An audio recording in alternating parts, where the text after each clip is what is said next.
In this video, we will talk about SQL group by statement. Okay. So what is the purpose of group by statement? Group by statement is usually used with aggregate functions like count, average, and sum to group multiple rows into a single row.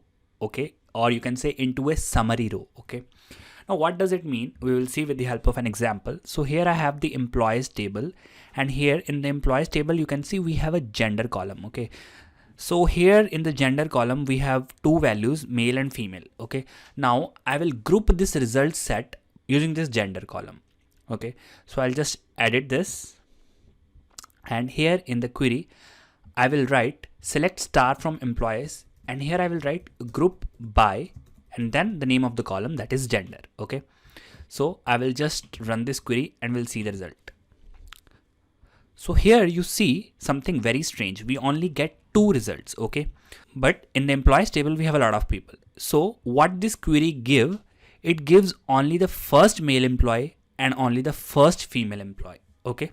That are the employees with the employee number 10001 and 10002. But it serves simply no purpose, okay? We didn't really get a useful statistics out of it. But here to make this query really useful, we can make use of aggregate functions. We have already talked about the count function. So now this query will tell me how many employees in the company are male and how many employees in the company are female. Okay. So here I write select count of star from employees group by gender. Okay. Now I will run this query. Okay. Let me just slightly modify the query to list the gender as well. So I will just run this query. And here you can see we have 179,973 male employees and 120,051 female employees. So this way we can make use of group by statement for useful calculations. To just illustrate you one another example, here I'm going to department underscore EMP table, and here I want to find out how many number of employees are working in each department. So what can I do is I will just edit the query. I will write select count of star and then department number from department underscore EMP, and then I will group by department underscore number. Okay. So this will give me the count of employees working in each department.